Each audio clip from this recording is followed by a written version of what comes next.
ದೇವಾಲಯಗಳಲ್ಲೇ ಪ್ರಸಿದ್ಧವಾದಂತಹ ದೇವಾಲಯ ಪೂರಿ ಜಗನ್ನಾಥ ದೇವಾಲಯ ಅನ್ನೋದು ನಮ್ಗೆಲ್ರಿಗೂ ಗೊತ್ತಿರುವಂತಹ ವಿಷಯ. ಅಲ್ಲಿ ಸಾಕಷ್ಟು ಪವಾಡಗಳು ನಡೆದಿದೆ ಅನ್ನೋದು ಕೂಡ ನಮ್ಗೆಲ್ರಿಗೂ ಗೊತ್ತಿರುವಂತಹ ವಿಷಯ. ಇನ್ನು ಪೂರಿ ಜಗನ್ನಾಥ ದೇವಸ್ಥಾನ ಅಸ್ಸಾಂನಲ್ಲಿದ್ದು ಆ ಪೂರಿ ಜಗನ್ನಾಥನಿಗೆ ಜೀವ ಇದೆ ಅಂತ ಹೇಳಿ ಇವತ್ತಿಗೂ ನಾವು ನಂಬುವಂಥದ್ದು ನಮ್ಗೆಲ್ರಿಗೂ ಗೊತ್ತಿರುವಂತಹ ವಿಷಯ. ಆದ್ರೆ ಇದೇ ಪೂರಿ ಜಗನ್ನಾಥನಿಗೆ 15 ದಿನಗಳ ಕಾಲ ಜ್ವರ ಬರುತ್ತೆ ಅಂದ್ರೆ ಅದನ್ನ ನೀವು ನಂಬ್ತೀರಾ? ಖಂಡಿತವಾಗ್ಲೂ ನಂಬಲೇಬೇಕು. ಪೂರಿ ಜಗನ್ನಾಥನಿಗೆ ವರ್ಷದಲ್ಲಿ 15 ದಿನಗಳ ಕಾಲ ಜ್ವರ ಬರುತ್ತೆ. ಅದಕ್ಕೆ ಗಿಡಮೂಲಿಕೆಗಳ ಔಷಧಿಯನ್ನ ಕೂಡ ಕೊಡ್ತಾರೆ. ಸಾಮಾನ್ಯ ಮನುಷ್ಯರಂತೆ ಅವರನ್ನ ಕೂಡ ತುಂಬಾ ಕೇರ್ ಮಾಡ್ತಾರೆ ದೇವಾಲಯದ ಪೂಜಾರಿಗಳು.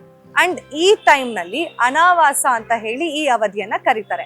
ಆಗ ಪ್ರತ್ಯೇಕವಾಗಿ ಪೂರಿ ಜಗನ್ನಾಥನಿಗೆ ಒಂದು ಕೊಠಡಿಯಲ್ಲಿ ಚಿಕಿತ್ಸೆಯನ್ನ ನೀಡಲಾಗತ್ತೆ ಅಂತ ಹೇಳಲಾಗತ್ತೆ. ದೊಡ್ಡ ದೊಡ್ಡ ವೇದವ್ಯಾಸರ ತರ ಡಾಕ್ಟರ್ಗಳನ್ನ ಕೂಡ ಕರೆಸ್ತಾರಂತೆ ಪೂರಿ ಜಗನ್ನಾಥನಿಗೆ ಹುಷಾರಿಲ್ದಿರುವಂತಹ ಸಮಯದಲ್ಲಿ. ಆಗ ಭಕ್ತರಿಗೆ ಪೂರಿ ಜಗನ್ನಾಥನ ದರ್ಶನ ಸಿಗದಿಲ್ಲ ಈ 15 ದಿನಗಳಲ್ಲಿ. ಇದು ರಥಯಾತ್ರೆಗೂ ಮುಂಚೆ 15 ದಿನಗಳೇನಿರುತ್ತಲ್ಲ ಆಗ ನಡೆಯುವಂತಹ ಒಂದು ಘಟನೆ ಅಂತ ಹೇಳ್ಬೋದು. ಅಂಡ್ ಇನ್ನು ಪೂರಿ ಜಗನ್ನಾಥನಿಗೆ 15 ದಿನಗಳ ಕಾಲ ಜ್ವರ ಯಾಕೆ ಬರುತ್ತೆ ಅನ್ನೋದಕ್ಕೆ ನಮ್ಮ ಭಕ್ತರ 2 ನಂಬಿಕೆಗಳಿದೆ.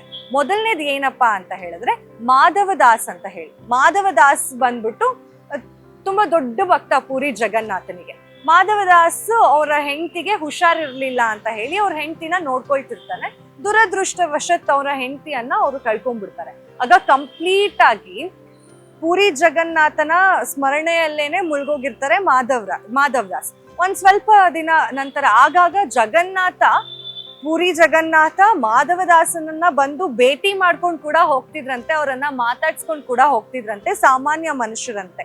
ಅದೇ ರೀತಿಯಾಗಿ ಮಾಧವದಾಸ್ ಕೂಡ ಪೂರಿ ಜಗನ್ನಾಥನ ಬಳಿ ಏನೇ ಕಷ್ಟ ಇದ್ರು ಸುಖ ದುಃಖ ಇದ್ರು ಹೋಗಿ ಮಾತಾಡ್ಸ್ಕೊಂಡು ಬರ್ತಿದ್ರು ಅಂತ. ಅಂಡ್ ಈ ಸಂದರ್ಭದಲ್ಲಿ ಪೂರಿ ಜಗನ್ನಾಥ ಯಾವಾಗ ಮಾಧವದಾಸ್ ಅಂದ್ರೆ ಜ್ವರ ಬರುತ್ತೆ ಮಾಧವದಾಸ್ಗೆ, ಆಗ ಮಾಧವದಾಸನ ನೋಡ್ಕೊಳ್ಳೋದಕ್ಕೋಸ್ಕರನೇ ಪೂರಿ ಜಗನ್ನಾಥ ಕೆಳಗಡೆ ಬಂದು ಸಾಮಾನ್ಯ ಮನುಷ್ಯನಂತೆ 15 ದಿನಗಳ ಕಾಲ ಅವರನ್ನ ನೋಡ್ಕೊಂಡಿರ್ತಾರಂತೆ.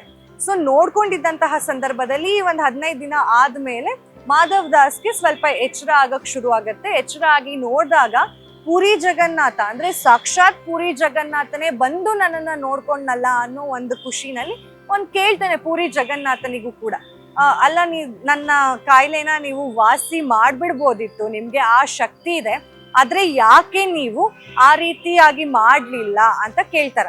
ಆಗ ನಾನೀಗ ಬೇಗ ನಿನ್ಗೆ ವಾಸಿ ಮಾಡ್ಬಿಟ್ರೆ ನೀನು ಮುಂದಿನ ಜನ್ಮದಲ್ಲೂ ಕೂಡ ನೀನು ಅನಾರೋಗ್ಯಕ್ಕೆ ತುತ್ತಾಗ್ತೀಯ. ಈ ಜನ್ಮದಲ್ಲಿ ನೀನ್ ಏನೆಲ್ಲ ಅನಾರೋಗ್ಯನ ಅನುಭವಿಸ್ಬೇಕಾಗಿದೆ ಆ ಅನಾರೋಗ್ಯನ ನೀನು ಈ ಜನ್ಮದಲ್ಲೇ ಅನುಭವಿಸ್ಬೇಕಾಗತ್ತೆ ಅನ್ನೋ ಒಂದು ಮಾತನ್ನ ಕೂಡ ಪೂರಿ ಜಗನ್ನಾಥ ಹೇಳೋದ್ರ ಜೊತೆಯಲ್ಲಿ ನಿನ್ನ ಇನ್ನೂ ಮಿಕ್ಕಿದ 15 ದಿನಗಳ ಕಾಲ ನಿಂಗೆ ಏನು ಹುಷಾರ್ ತಪ್ಪಿರ್ತೀಯಲ್ಲ ಅದನ್ನ ನನ್ನ ಮೇಲೆ ನಾನು ಹಾಕೊಳ್ತೀನಿ, ನಾನು ಆ ಜ್ವರನ ತಗೊಳ್ತೀನಿ ಅಂತ ಹೇಳಿ ಪೂರಿ ಜಗನ್ನಾಥ ಆ ಮಾಧವದಾಸ್ ಭಕ್ತನಿಗೆ ಪ್ರಮಾಣವನ್ನ ಮಾಡ್ತಾರಂತೆ. ಹಾಗಾಗಿ ಪೂರಿ ಜಗನ್ನಾಥನಿಗೆ 15 ದಿನಗಳ ಕಾಲ ಹುಷಾರ್ ತಪ್ಪುತ್ತೆ ಅಂತ ಹೇಳಿ ಅಲ್ಲಿನ ಜನ ಈಗ್ಲೂ ಕೂಡ ನಂಬ್ತಾರೆ. ಇದು ಒಂದನೇ ಸ್ಟೋರಿ. ಆದ್ರೆ ಎರಡನೇದೇನಪ್ಪಾ ಅಂತ ಹೇಳಿದ್ರೆ ಪೂರಿ ಜಗನ್ನಾಥ ರಥಯಾತ್ರೆಗೂ ಮುನ್ನ 15 ದಿನಗಳ ಹಿಂದೆ ಸ್ನಾನ ಪೌರ್ಣಿಮೆ ಅಂತ ಬರುತ್ತೆ. ಅವತ್ತು 108 ಕಳಶ ನೀರನ್ನ ಪೂರಿ ಜಗನ್ನಾಥನ ಮೇಲೆ ಹಾಗೆ ಸುಭದ್ರ ಮೇಲೆ ಬಾಲಭದ್ರ ಮೇಲೆ ಅಲ್ಲಿ ಸ್ನಾನವನ್ನ ಮಾಡಿಸ್ತಾರೆ. ಸ್ನಾನವನ್ನ ಮಾಡಿಸೋದ್ರ ಜೊತೆಗೆ ಅವರಿಗೆ ಆಮ್ರಸವನ್ನ ಕೂಡ ಕೊಡ್ತಾರೆ. ಅಂದ್ರೆ ಇದು ಆಷಾಢ ಮಾಸದಲ್ಲಿ ನಡೆಯುವಂತಹ ಒಂದು ಪ್ರಕ್ರಿಯೆ ಅಂತಾನೆ ಹೇಳ್ಬೋದು, ಅಂದ್ರೆ ಒಂದು ಪೂಜಾ ವಿಧಾನ. ಅದನ್ನ ತಗೊಂಡಾಗ ಅಂದ್ರೆ ಸ್ನಾನ ಮಾಡಿ ಆಮ್ರಸನ ಕುಡ್ದಿದ್ದಕ್ಕೆ ಜಗನ್ನಾಥನಿಗೆ ನೆಗಡಿ ಹಾಗೆ ಜ್ವರ ಬರುತ್ತೆ ಅಂತ ಹೇಳಿ ನಂಬಲಾಗತ್ತೆ. ಆ ಟೈಮ್ ನಲ್ಲಿ ಸಾಮಾನ್ಯ ಮನುಷ್ಯರಂತೇನೆ ಪೂರಿ ಜಗನ್ನಾಥನ್ನ ಹಾಗೆ ಸುಭದ್ರನ ಬಲಭದ್ರನ 3 ಜನನ ಕೂಡ ಪ್ರತ್ಯೇಕ ಕೊಠಡಿಯಲ್ಲಿಟ್ಟು ಗಿಡಮೂಲಿಕೆಗಳನ್ನ ಕೊಟ್ಟು ಅವ್ರಿಗೆ ಸಾಮಾನ್ಯ ಮನುಷ್ಯರನಂತೆ ಟ್ರೀಟ್ಮೆಂಟ್ ಕೂಡ ಮಾಡ್ಲಾಗತ್ತೆ. ಆ ಟೈಮ್ ನಲ್ಲಿ ಯಾವುದೇ ರೀತಿಯಾದಂತಹ ನೈವೇದ್ಯವನ್ನ ಇಡಲ್ಲ, ಬರೀ ಗಿಡಮೂಲಿಕೆಗಳ ಔಷಧಿಯನ್ನ ಮಾತ್ರ ಪೂರಿ ಜಗನ್ನಾಥನಿಗೆ ಕೊಡ್ತಾರೆ. ಅಂಡ್ ಈ ಟೈಮ್ ನಲ್ಲಿ ಯಾವ ಭಕ್ತರಿಗೂ ಕೂಡ ಪೂರಿ ಜಗನ್ನಾಥನ ದರ್ಶನ ಮಾಡ್ಕೊಳ್ಳೋದಕ್ಕೆ ಕಾಲಾವಕಾಶ ಇರೋದಿಲ್ಲ. 15 ದಿನಗಳ ಕಾಲ ಯಾರು ಕೂಡ ಪೂರಿ ಜಗನ್ನಾಥನನ್ನ ಡೈರೆಕ್ಟ್ ದರ್ಶನ ಮಾಡ್ಕೊಳ್ಳೋದಿಕ್ ಆಗೋದಿಲ್ಲ. ಆದ್ರೆ ಚಿತ್ರಗಳ ಮೂಲಕ ಅಲ್ಲಿ ಪೇಂಟಿಂಗ್ಸ್ ಏನ್ ಹಾಕಿರ್ತಾರೆ ಆ ಪೇಂಟಿಂಗ್ಸ್ ಮೂಲಕ ಪೂರಿ ಜಗನ್ನಾಥನ ದರ್ಶನವನ್ನ ಪಡ್ಕೊಂಡು ಹೋಗ್ಬೋದಾಗಿದೆ. ಸೊ ಪ್ರತಿ ವರ್ಷ 15 ದಿನಗಳ ಕಾಲ ಯಾಕೆ ಪೂರಿ ಜಗನ್ನಾಥ ಹುಷಾರ್ ತಪ್ತಾನೆ ಅನ್ನೋ ಉತ್ತರ ನಿಮ್ಗೆ ಸಿಕ್ಕಿದೆ ಅಂತ ನಾನ್ ಭಾವಿಸ್ತಾ ಇದ್ದೀನಿ. ಮತ್ತಷ್ಟು ಅಪ್ಡೇಟ್ಸ್ ಬೇಕು ಅಂದ್ರೆ ಫಾಲೋ ಮಾಡಿ ಅಶ್ವವೇಗ ನ್ಯೂಸ್.